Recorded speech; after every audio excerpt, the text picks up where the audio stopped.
फिलिस्तीन के आतंकी संगठन हमास और इजराइल के बीच जारी जंग में इजराइल हमास को मुंह तोड़ जवाब देता दिख रहा है। इजराइल गाजा पट्टी में घुसकर हमास के खिलाफ ऑपरेशन चला रहा है। इजरायली एयरफोर्स लगातार गाजा पर बमबारी कर रही है। इस बीच इजराइल के खिलाफ फिलिस्तीन को 22 अरब देशों का साथ मिल गया है। इजराइल हमास युद्ध में अरब देशों की एंट्री हो गई है। अब अरब मुल्कों ने इस जंग में दखल देना शुरू कर दिया है। 22 अरब देशों के समूह अरब लीग ने इस जंग को लेकर इजराइल की खुलकर आलोचना की है।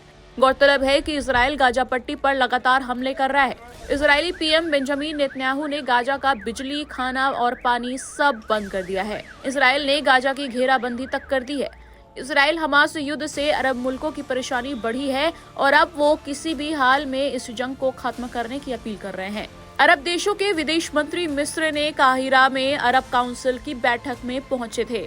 ये बैठक फिलिस्तीन के अनुरोध पर बुलाई गई थी। इस दौरान अरब देशों के मंत्रियों ने इजराइल को अपना फैसला वापस लेने की अपील की। गाजा में हालात और ज्यादा बदतर हो रहे हैं। पूरे शहर में अंधेरा छाया हुआ है। इजराइल की गाजा पर एयर स्ट्राइक जारी है। इस एयर स्ट्राइक में इमारतें तबाह की जा रही हैं। मिस्र में अरब लीग हेडक्वार्टर में हुई बैठक में अरब विदेश मंत्रियों ने इजराइल और हमास के बीच चल रहे युद्ध पर चर्चा की और इजराइल से गाजा से हटने की अपील की। अरब लीग ने इस फैसले पर इजराइल को पुनर्विचार करने को कहा है। अरब लीग के महासचिव अहमद अब्दुल घेइत ने अपनी स्पीच में इजराइल पर नरसंहार का आरोप लगाया।